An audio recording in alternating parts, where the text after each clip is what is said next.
play the video, please? Should we start? We'll play the video, sir. We're waiting for somebody, no? No, they've all come. Andar आओ.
You'd speak first. आप सबको हमारा नमस्कार। और जैसा कि आपने वीडियो में देखा, ये वीडियो हम लोग आपके साथ साझा करेंगे। भारत जोड़ो यात्रा के 109 दिन हो गए और इस यात्रा में उमड़े जन सैलाब को देखकर भारतीय जनता पार्टी के होश उड़े हुए हैं, लेकिन वो इतने बौखला जाएंगे ये हम भी नहीं जानते थे। जहां करोड़ों लोग दलगत राजनीति से ऊपर उठकर भारत को जोड़ने में जुटे हुए हैं, वहां भारतीय जनता पार्टी ने इस यात्रा को बदनाम करने में, दुष्प्रचार करने में, झूठ बोलने में कोई कसर नहीं छोड़ी है। आगे बात करने से पहले आज की बात कर लेनी जरूरी है।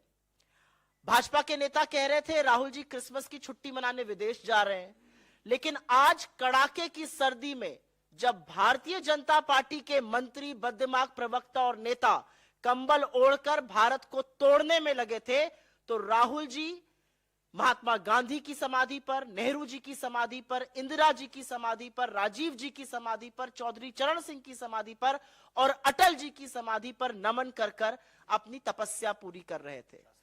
शास्त्री जी की समाधि पर भी।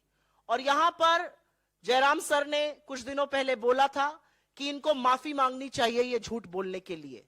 तो जब आज आपका झूठ फिर से रंगे हाथों पकड़ा गया है, तो क्या माफी वीर की सेना माफी मांगेगी? माफी मांगना इनकी पुरानी आदत है, दिक्कत नहीं होनी चाहिए, लेकिन बार बार झूठ बोलने की ये जो आदत है आज फिर से पकड़ी गई है और जरूर माफी मांगने का काम होना चाहिए। हम लोग थोड़ा सा सिलसिलेवार तरीके से आपको बता देना चाहते हैं कि किस तरह के और कितने झूठ बोले गए और इस झूठ बोलने को और झूठ को बढ़ाने में किस किस का हाथ था। शुरुआत होती है, राहुल जी क्या पहनते हैं, क्या खाते हैं, कहां सोते हैं, कंटेनर कैसे हैं, उनके भाषणों को काट छाट कर गलत तरीके से प्रस्तुत किया गया। और यह काम भारतीय जनता पार्टी की ट्रोल आर्मी ने नहीं किया, यह काम मोदी जी के गृह मंत्री ने, उनके मंत्रियों ने, उनके प्रवक्ताओं ने, उनके आईटी सेल के इंचार्ज ने और भक्तों ने मिलकर किया। और इसमें बहुत बड़ी भूमिका, बड़े खेद और दुख के साथ कहती हूं, बहुत बड़ी भूमिका मीडिया के कुछ चंद संस्थानों ने भी निभाई, जिनको मैं नोएडा का कमांडो वॉरियर एंकरगढ़ कहती हूं। झूठ को परोसा गया, झूठ को और बढ़ाया गया, उन पर हमारी नजर है और हम आगे उनके बारे में बात करेंगे। लेकिन मुद्दे की बात यह है कि जिन सोशल मीडिया प्लेटफॉर्म्स पर यह झूठ बढ़ाया गया, उन सोशल मीडिया प्लेटफॉर्म्स ने भी इस झूठ को बेनकाब किया। अगर एक आईटी सेल के ट्वीट्स को एक प्लेटफॉर्म कहता है ये मैनिपुलेटेड है या ये आउट ऑफ कॉन्टेक्स्ट है या फैक्ट चेकर्स उसको बेनकाब करते हैं, तो ये सिर्फ उनकी बेइज्जती नहीं है, ये उस अध्यक्ष की बेइज्जती है जिन्होंने उनको अपॉइंट किया है। जब मंत्री उसको शेयर करते हैं तो ये मोदी जी का झूठ पकड़ा जाता है जिनको उन्होंने नियुक्त किया है। तो सिलसिलेवार तरीके से 9 बड़े झूठ जो बोले गए और उनका कैसे पर्दाफाश हुआ। जैसा कि आपने देखा, पहला झूठ था 5 सितारा होटल की तरह कंटेनर है। कंटेनर ऐसे हैं जहां 4 से लेके 8 और 8 नहीं कहीं कहीं 12-12 लोग एक कंटेनर में रुकते हैं। ट्रक के ऊपर बने हुए ये कंटेनर कोई ऐसी सुविधा से लैस नहीं है। और अगर ज्यादा उन सुविधाओं को उठाने का मन है तो भाजपा के कुछ लोग आए और रहे उन कंटेनरों में 4 महीने तक। गर्मी से बरसात हो गई और बरसात से कड़ाके की ठंड आ गई और आज भी यात्री उस कंटेनर में रुके हुए हैं। पहला झूठ यह था और उसका जबरदस्त पर्दाफाश हुआ। दूसरा झूठ, राहुल जी ने कन्याकुमारी में विवेकानंद जी की आराधना नहीं करी, उनका नमन नहीं करा। और इसमें राहुल गांधी ट्रोल मंत्रालय, जो सरकार को अधिकृत तौर पे बना देना चाहिए, क्योंकि उसकी एक मंत्री ऑलरेडी है स्मृति ईरानी जी, अपने मंत्रालय पर महिलाओं के खिलाफ अत्याचार हो या कुपोषण हो एक शब्द नहीं बोलती हैं। लेकिन राहुल गांधी जी को ट्रोल करना हो तो सबसे पहले लपक के आ जाती है। But the silly soul did not realise that there were pictures available, there was video available, जहां पर राहुल गांधी जी ने ना सिर्फ नमन किया विवेकानंद जी का, उनके स्मारक की परिक्रमा भी करी। तो उनका झूठ पकड़ा गया। लेकिन मैं ये जरूर बोलना चाहती हूं कि जहर उगलना राहुल गांधी के खिलाफ एक बात है, आप संविधान की शपथ लेकर एक मंत्री बनी है, आपका मंत्रालय जरूर बदलकर राहुल गांधी ट्रोल मंत्रालय बना देना चाहिए। तीसरा झूठ बोला गया, राहुल गांधी भाषण नहीं देते हैं और प्रेस कॉन्फ्रेंस नहीं करते हैं। आप में से तमामों साथी ऐसे हैं जिन्होंने पिछली 8 प्रेस कॉन्फ्रेंसेस राहुल गांधी जी की अटेंड करी है। उन्होंने तमामों जनसभाएं करी हैं, कई नुक्कड़ सभाएं करी हैं जहां पर वो लगातार भाषण देते आए हैं और बिना टेलीप्रॉम्प्टर के भाषण दे रहे हैं और बिना सवाल जवाब एक्सचेंज में, जिसका मन आता है वो सवाल पूछता है, कोई सवाल पहले से नहीं आता है और लगातार सरकार को घेरने का काम कर रहे हैं। ये अलग बात है कि उनके भाषणों से सरकार की नींद गायब है। और एक बात और है, 8.5 साल से ऊपर हो गए, मोदी जी ने एक भी प्रेस वार्ता नहीं करी, बिना टेलीप्रॉम्प्टर के बोलते नहीं है, टेलीप्रॉम्प्टर फेल होता है तो मोदी जी ढेर हो जाते हैं। तो उनके लोगों को लगता है कि जैसे वो है वैसी दुनिया है, लेकिन ऐसा है नहीं। राहुल गांधी जी ने 8 प्रेस कॉन्फ्रेंसेस करी हैं, आगे भी करेंगे और लगातार भाषण देकर इस सरकार की बखिया उधेड़ रहे हैं। एक बहुत बड़ा झूठ बोला गया, ये चौथा झूठ है कि राहुल जी दक्षिण में सिर्फ चर्च गए। ये वही बोल सकता है जो ना हिंदुस्तान को समझता है, ना हमारे देश की संस्कृति को समझता है, ना दक्षिण की मान्यताओं को समझता है, ना दक्षिण के मंदिरों के बारे में जानता है। वैसे तो राहुल जी तमामों हर उस जगह गए जहां इंसान जाकर आस्था से सिर झुकाते हैं, चाहे वो मंदिर हो, गुरुद्वारा हो, दरगाह हो, मस्जिद हो या चर्च हो। लेकिन क्योंकि यह झूठ परोसा गया तो दक्षिण भारत के कुछ मंदिरों का जिक्र यहां पर करना जरूरी है। केरल का श्री नारायण गुरु समाधि शिवगिरी मठ, माता आनंदमयी का आश्रम, थुरवूर मंदिर, कर्नाटक में श्री कंठेश्वर मंदिर, सुतूर मठ, चामुंडेश्वरी देवी का मंदिर, आंध्र प्रदेश में श्री महायोगी लक्ष्मा अव्वा का मंदिर, श्री राघवेंद्र स्वामी मठ, महाराष्ट्र में गुरुद्वारा यादगारी बाबा जोरावर और फतेह सिंह जी, तख्त सचखंड श्री हजूर अचल नगर साहिब, गजानन महाराज मंदिर, मध्य प्रदेश में ओंकारेश्वर, नर्मदा का घाट और श्री महाकालेश्वर के तमाम उन मंदिरों में गए जहां हम और आप जैसे लोग जाते हैं और आस्था से इस देश की सुख और समृद्धि की कामना करते हैं। लेकिन ट्रोल आर्मी को, आईटी सेल को, भाजपा के मंत्रियों को और बददिमाग प्रवक्ताओं को, क्योंकि यह देश समझ में नहीं आता, यहां की संस्कृति समझ में, क्योंकि यह देश समझ में नहीं आता, यहां की संस्कृति समझ में नहीं आती, वो नहीं जानते कि ईश्वर का वास तो कण कण में है। पांचवा बड़ा झूठ परोसा गया कि भारत जोड़ो यात्रा में पाकिस्तान जिंदाबाद के नारे लगे, क्योंकि मंदिरों से दाल गली नहीं तो चिर परिचित स्क्रिप्ट आ गई पाकिस्तान की। वो झूठ भी पर्दाफाश हुआ। हमने एफआईआर भी करी उन लोगों के खिलाफ, क्योंकि ये बताना जरूरी था कि कांग्रेस जिंदाबाद को तोड़ मरोड़ कर आईटी सेल ने पाकिस्तान जिंदाबाद बनाकर प्रस्तुत किया था। छठा झूठ, और ये बहुत बड़ा झूठ था और ये आप सब लोग जानते और समझते हैं, कि राहुल गांधी जी ने नर्मदा मां के तट पर उल्टी आरती करी। अगर बेचारे ट्रोल आर्मी, आईटी सेल के हेड, ये मंत्री 7वीं कक्षा में जाकर थोड़ा पढ़ लेते स्कूल में तो लैटरल इन्वर्जन समझ जाते। जब आप आरती ऐसे करते हैं जो सही तरीका है करने का, तो वो कैमरे पर हमेशा उल्टी ही दिखती है, क्योंकि पी कैमरे पर 9 दिखता है। ये लैटरल इन्वर्जन होता है। लेकिन इस पर भी ये नहीं टिके। ये तब चुप हुए जब मोदी जी के तमामों वीडियो सामने आ गए और महामानव भी उल्टी आरती करते नजर आ रहे थे। आरती तो दोनों लोग सीधी कर रहे थे, लेकिन जब महामानव का चित्र सामने आया तो पूरी की पूरी ट्रोल आर्मी उसके बाद चुप हो गई। तो कहने की बात यह कि आप ट्रोल करने राहुल गांधी जी को जाते हैं, बखिया आप मोदी जी की उधेड़ लेते हैं, पता नहीं किसकी सुपारी लेके कौन काम कर रहा है यहां पर। उसके बाद 7वां झूठ बोला गया कि एक लड़की थी, उसने पाकिस्तान जिंदाबाद के नारे लगाए थे, उससे राहुल गांधी जी मिले। सर्वथा झूठ। इसको फैक्ट चेकर्स ने चेक किया, उसको सोशल मीडिया प्लेटफॉर्म्स ने गलत ठहराया। जिस लड़की ने ऐसा किया था, यह गलत नारा लगाया था, उसका नाम अमूल्या लियोना था। जिस लड़की से राहुल गांधी जी मिले वो Kerala student union of India की लीडर है, मीवा एंड्रोलिया। बेचारे भक्तों को चश्मा भी खरीदना चाहिए और हर छोटे बाल वाली लड़की को एक नहीं समझना चाहिए। 2 अलग अलग लड़कियां थी, उनके खिलाफ झूठ बोलकर अपनी मूर्खता का तो परिचय दिया ही, साथ में चश्मे का बढ़े नंबर का भी परिचय दिया। 8वां झूठ एक बोला गया, बड़ा भयावह झूठ था ये, कि यात्रा में यात्री जो है वो शराब पीकर निकल रहे हैं। असलियत ये थी कि ये मालाबार होटल एक चाय की दुकान है।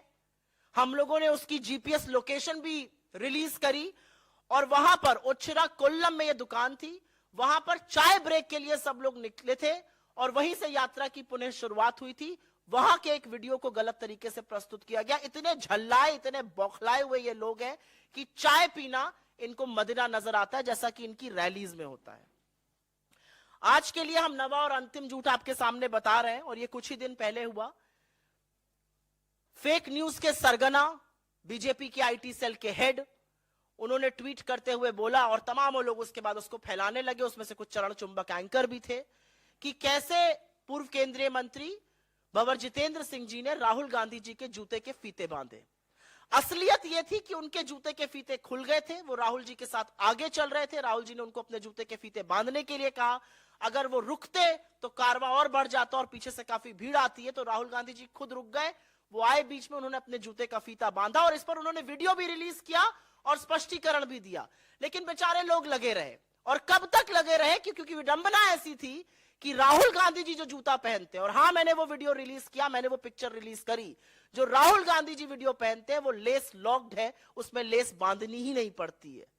लेकिन बेचारे ट्रोल बार बार इनका झूठ पकड़ा जाता है, इनका एक ही काम है झूठ बोलना, लेकिन बार बार फजीहत होती है।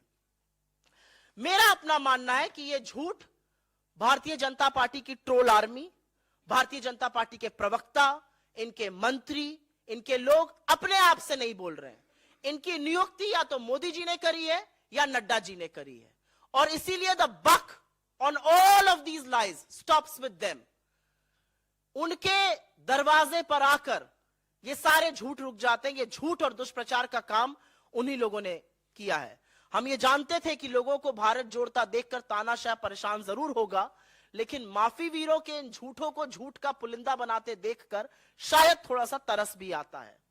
और जैसा कि मैंने कहा, कुछ नामी गिरामी न्यूज एंकर इस झूठ को बढ़ाने का काम करते हैं। जब बताओ तो डिलीट कर देते हैं, माफी मांगते हैं पीछे से, शायद सार्वजनिक रूप से आप लोगों को नहीं दिखाते होंगे, डीएम मैसेजेस कर और एसएमएस करके माफी मांगते हैं। लेकिन अपना जमीर बेचकर पत्रकारिता का जो आप स्वांग रच रहे हैं वो बंद कर दीजिए, क्योंकि आप किसकी गोदी में बैठे हैं वो आपकी हर एक ट्वीट, आपके हर एक फेसबुक पोस्ट, आपकी हर एक लाइक से जरूर पता चल जाता है। राहुल जी एक बात बिल्कुल सही कहते हैं और इस पर मैं 100% सहमत हूं कि बीजेपी का काम है छवि खराब करना, लेकिन बेचारे ये काम भी ठीक से नहीं कर पा रहे हैं, बार बार पकड़ लिए जाते हैं। कांग्रेस के खिलाफ दुष्प्रचार करने में मोदी जी ने अपने तमाम ट्रोल आर्मी, बेतहाशा पैसा, मीडिया के अधिकांश एंकरगण को खड़ा कर दिया है। लेकिन जब भारत जुड़ने पर आ गया है तो ये कुछ नहीं कर पा रहे हैं, इनका झूठ बार बार पकड़ा जा रहा है। और एक आदमी अपनी तपस्या को करते हुए, अजनबियों को गले लगाते हुए, आंसू पोंछते हुए, लोगों को हौसला जताते हुए, उनके टूटे सपनों को बिखरे हुए सपनों को जोड़ते हुए आगे बढ़ता जा रहा है और ये देश जुड़ता जा रहा है। और यही हमारी जीत है। हर झूठ का पर्दाफाश होता है क्योंकि झूठ की उम्र बहुत कम होती है। तो आप लोग जरूर ये झूठ जो है दिखाइएगा। और यहां इस मंच से सिर्फ अंतिम यही कहना है कि ये झूठ प्रायोजित है, ये झूठ शीर्ष सरकार के शीर्ष ऑफिस से निकाले जा रहे हैं। हमें पता है कि 30 लोगों की एक आर्मी बैठकर पूरे वक्त यात्रा देखती है। मैं तो इस मंच से कहती हूं, आइए इस यात्रा से जुड़िए, मोदी जी खुद भी आए, इस यात्रा से जुड़े। जो प्रेम और मोहब्बत और जो जज्बा देखने को मिलता है उससे आपके अंदर की नफरत बदल जाएगी और आप एक बेहतर इंसान बन जाएंगे। धन्यवाद।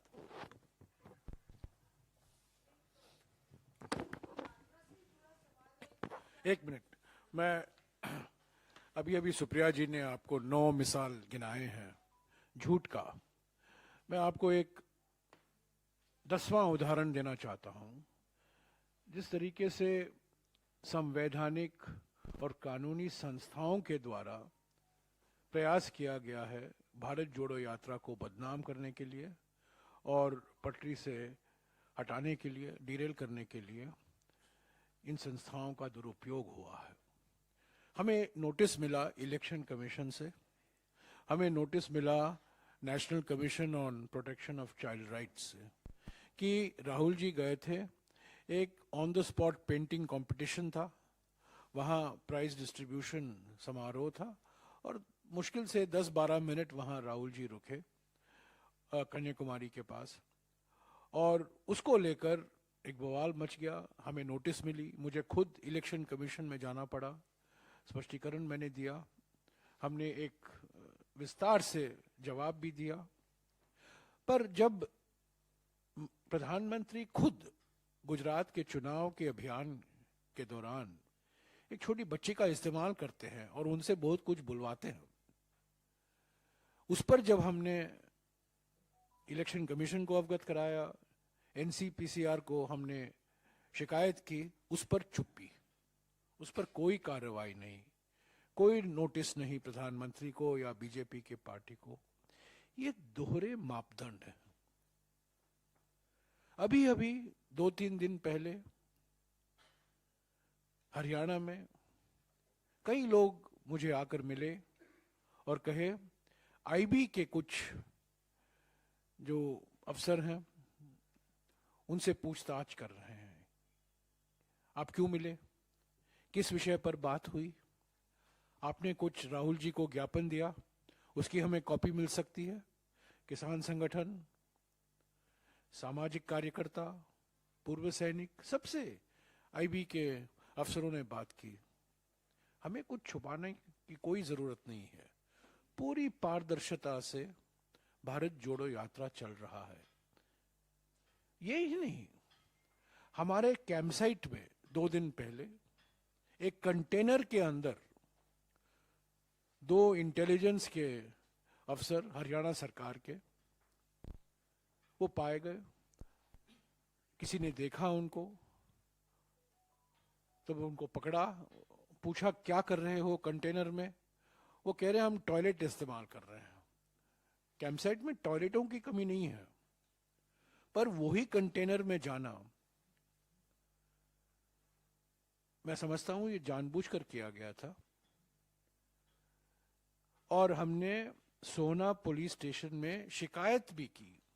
उसकी कॉपी आज सुबह मैंने ट्वीट किया है। वैभव वालिया जिसने शिकायत की भारत यात्रियों के ओर से, उन्होंने वो ट्वीट किया है, आपको सब उपलब्ध है। ये शिकायत की है हमने, और अनौपचारिक तौर से हमें कहा गया कि ये हरियाणा सरकार के इंटेलिजेंस अफसर हैं। ये तो डबल इंजन सरकार है। हरियाणा की इंटेलिजेंस के अफसर कुछ करेंगे नहीं जब तक उनको कोई आदेश नहीं आएगा केंद्र सरकार से, क्योंकि ये डबल इंजन सरकार है। तो ये संस्थाओं का दुरुपयोग जो हो रहा है, हमें कोई छुपाने की कोई जरूरत नहीं है। कोई सीक्रेसी नहीं है भारत जोड़ो यात्रा में। पूरी पारदर्शिता से भारत जोड़ो यात्रा पहले दिन से चल रहा है। कंटेनर की बात आई, कंटेनर को हमने वीडियो होने दिया। प्रेस कॉन्फ्रेंस की आई, राहुल जी प्रेस कॉन्फ्रेंस को संबोधित किए। अलग अलग सवाल उठाए गए और हमेशा हमने वो सवालों को जवाब देने का प्रयास किया है। पर मैं एक बात कहूं कि ये प्रयास ये जारी रहेगा। अभी कोविड को लेकर एक प्रयास किया गया, एक खत हमें लिखा गया राहुल जी को स्वास्थ्य मंत्री की ओर से, और मैंने कहा है और मैं दोहराऊंगा, वो खत जो स्वास्थ्य मंत्री लिखते हैं राहुल जी को, वो किसी विशेषज्ञों के सलाह के आधार पर नहीं, आईसीएमआर के सलाह के आधार पर नहीं, कोई वैज्ञानिक संस्थाओं के सलाह के आधार पर नहीं, परंतु 2 बीजेपी सांसदों के खत के आधार पर लिखा है। पीपी चौधरी बीजेपी की सांसद हैं राजस्थान के, और राजस्थान में जो उन्होंने देखा, जो स्वागत भारत जोड़ो यात्रा को मिला, उसके बाद पीपी चौधरी और 1-2 और सांसद स्वास्थ्य मंत्री को लिखे, और उसी के आधार पर स्वास्थ्य मंत्री राहुल जी को लिखते हैं। ये तो बिल्कुल राजनीतिकरण है। तो ये प्रयास किए जाएंगे। अभी यूपी बाकी है, हरियाणा बाकी है, पंजाब बाकी है, जम्मू और कश्मीर बाकी है। मुझे पूरा विश्वास है कि यह प्रयास जारी रहेगा। पर ये बदनाम, भारत जोड़ो यात्रा को बदनाम करने में लगे रहेंगे, इसको डिरेल करने में लगे रहेंगे, पर वो सफल नहीं होंगे। क्योंकि इसका एक सिंपल कारण है कि हम पूरी पारदर्शिता से और ईमानदारी से ये भारत जोड़ो यात्रा की प्लानिंग हुई है और भारत जोड़ो यात्रा निकाली गई है। हमें कोई नहीं रोक सकता, राहुल जी को और भारत यात्रियों को कोई नहीं रोक सकता। हम 120 भारत यात्रियों के साथ हमने भारत जोड़ो यात्रा को 7 तारीख सितंबर को कन्याकुमारी में शुरू किया था।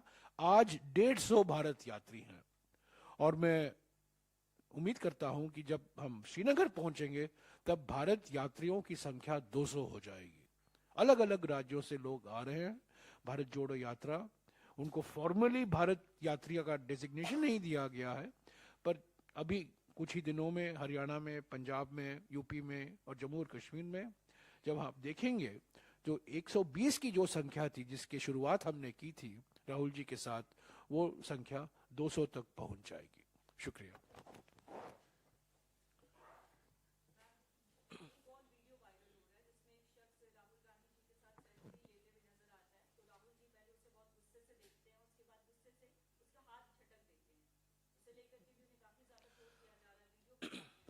नहीं, ट्रोल करने वाले खैर भाजपा की आईटी सेल है और आपकी कम्युनिटी के एंकर्स हैं, जो पत्रकारिता का पहला मूल मंत्र भूल चुके हैं कि आपको बायस्ड नहीं होना है। छोड़िए उस बात को।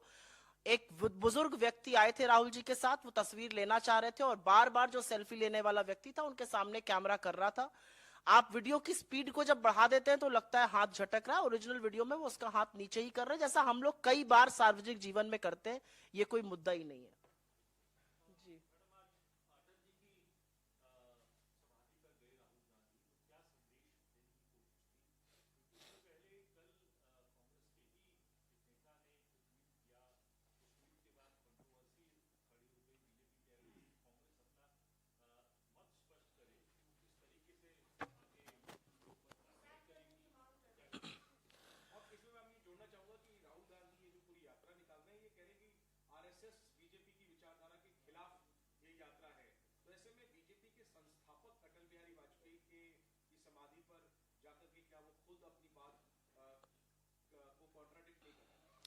मैं पहले तो इस बात का जवाब दे दूं कि जब राहुल गांधी जी या कांग्रेस पार्टी संस्थागत रूप से कुछ करती है तो वही पार्टी की विचारधारा है और वही पार्टी का स्टैंड है। किसी ने किसी सोशल मीडिया प्लेटफॉर्म पर क्या कहा, जो कि अब डिलीट भी हो चुका है मेरी जानकारी के अनुसार, मुझे नहीं लगता वो चीज मायने रखती है। और आप एप्पल्स टू ऑरेंजेस कंपेयर करिए। कहां राहुल जी अगर एक स्टैंड लेके खड़े और किसी ने कोई ट्वीट किया, वो उनका व्यक्तिगत मत हो सकता है, लेकिन मुझे नहीं लगता वो पार्टी का किसी भी तरह से स्टैंड है। आप सब लोगों ने सवाल पूछा कि अटल जी की समाधि वो क्यों गए। मुझे लगता है कि वो अटल जी की समाधि भी गए, वो चौधरी चरण सिंह जी की समाधि भी गए, वो शास्त्री जी की समाधि भी गए, महात्मा की समाधि भी गए, नेहरू जी की भी समाधि गए, इंदिरा जी पर भी गए और राजीव जी पर भी गए। शास्त्री जी का मैंने बोला। मेरा अपना मानना है कि राहुल गांधी एक तपस्या पर निकले और वो कहते हैं ये कि मैं एक तपस्या पर निकला हूं। मेरे लिए भारत जोड़ो यात्रा एक तपस्या के स्वरूप है। और जब आप तपस्या करते हैं तो आप सबको जोड़कर चलने की कोशिश करते हैं। हमारा अपना मानना है कि भारतीय जनता पार्टी के लोग भी अगर यात्रा में शामिल होना चाहें, जो पहले हाथ बांध के दफ्तरों के ऊपर खड़े रहते थे और अब अभिवादन करते हैं हाथ जोड़कर जब हमारी यात्रा उनके दफ्तरों के बाहर से निकलती है, बदलते भारत का स्वरूप है। अटल जी की जहां तक बात है, हर व्यक्ति का इस देश को बनाने में कंट्रीब्यूशन है। और जब राहुल जी वहां जाते हैं तो वो एक ऐसे व्यक्ति की समाधि पर गए जिन्होंने 2002 में गुजरात के मुख्यमंत्री को और आज के प्रधानमंत्री को राजधर्म की शिक्षा दी थी। और मुझे ऐसा लगता है कि राहुल गांधी जी को अटल जी की समाधि पर देखकर आज के प्रधानमंत्री को अपना राजधर्म जरूर याद आना चाहिए और उनको उसका पालन करना चाहिए, जो अटल जी उनको कभी सिखाना चाहते थे। राजनीति बड़े मन से की जाती है और वही काम राहुल गांधी जी ने किया आज।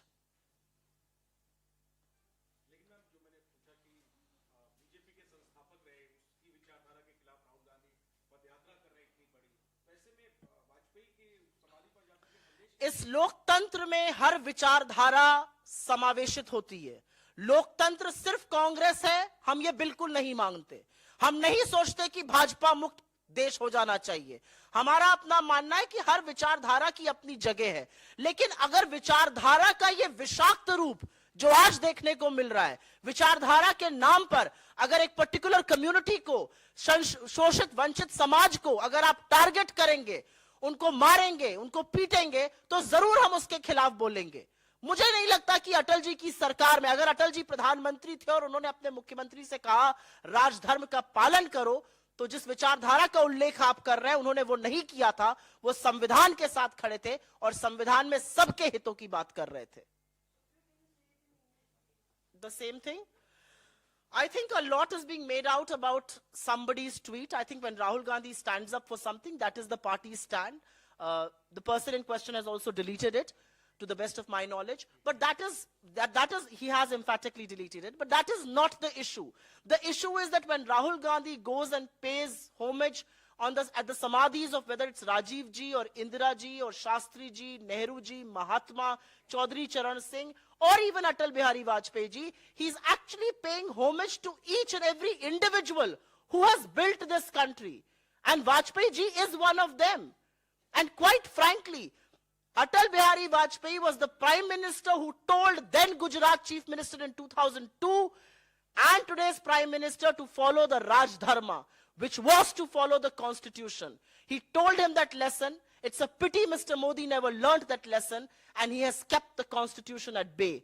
We only hope and pray that today, after seeing Rahul ji at Atal ji's Samadhi, Mr. Modi will realize that his utmost duty is to safeguard the Constitution and to stop the violence in his name that's happening. And I think that is the message that Rahul Gandhi was trying to deliver. Rahul Gandhi's Bharat Jodo is about a confluence of all kinds of ideologies. And when Atal Bihari Vajpayee ji told Modi, Mr. Modi, to follow the Raj Dharma, to uphold the Constitution, he was safeguarding the Constitution. And Mr. Gandhi's presence at Atal ji's Samadhi is a mark of that respect. कोई और सवाल? ठीक है।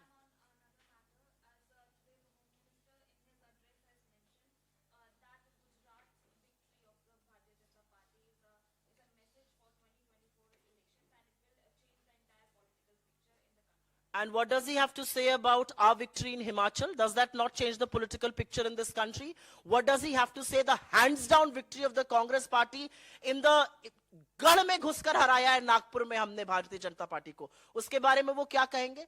The message in Gujarat is very wide and clear that there is a team B and 5 MLAs were almost willing to jump ship, but it would have reflected very badly on both Team A and Team B, and which is why they were stopped. Let us not read too much into one verdict and not the other.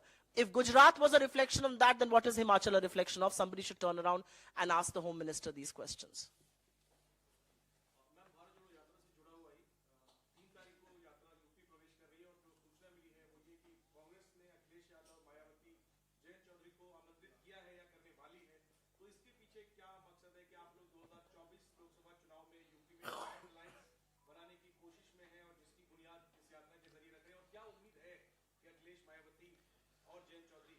देखिए, आपने अभी तक देखा होगा कि तमामों वो लोग दलगत राजनीति से ऊपर उठकर भारत जोड़ो यात्रा के साथ जुड़ रहे हैं। उसमें राजनीतिक लोग भी हैं, उसमें समाज सेविकाएं भी हैं, समाज सेवक भी हैं, उसमें किसान हैं, उसमें मजदूर हैं, उसमें डॉक्टर्स हैं, उसमें आशा आंगनवाड़ी के लोग हैं। तमाम ऐसे लोग हैं जो दलगत राजनीति से ऊपर उठकर भारत जोड़ो यात्रा के साथ जुड़ रहे हैं, क्योंकि उनको लगता है कि आज देश को जोड़कर रखने की जरूरत है। अगर बिखर गया तो बड़ी मुश्किल हो जाएगी समेटने में। और ऐसे में हर योद्धा का स्वागत है। मुझे नहीं पता आप लोगों ने नोटिस किया कि नहीं किया, लेकिन 24 तारीख को जब दिल्ली में यात्रा चल रही थी तो डीएमके के, शिवसेना के तमामों सांसद यात्रा में आके चले थे। वो भीड़ और वो जनसैलाब इतना बड़ा था कि शायद आप लोग इतना नोटिस ना कर पाए हो, लेकिन तमामों दलगत राजनीति से ऊपर उठकर लोग इससे जुड़ रहे हैं। तो यहां पर हर योद्धा का स्वागत है। हर योद्धा जो इस देश को जोड़कर रखना चाहता है, जो बुनियादी तौर पर इस देश की संस्कृति को, इस देश की मान्यताओं को समझता है, वो इस यात्रा से जरूर जुड़ेगा। मेरा तो अपना मानना है कि इस यात्रा में मोदी जी को स्वयं आना चाहिए। आएंगे, चलेंगे, जज्बा और मोहब्बत देखेंगे लोगों की, तो अंदर की नफरत भी खत्म होगी और इस देश को थोड़ा समझेंगे भी। फिर शायद टेलीप्रॉम्प्टर लगाने की जरूरत ना पड़े। थैंक यू, बहुत बहुत धन्यवाद आप लोगों का।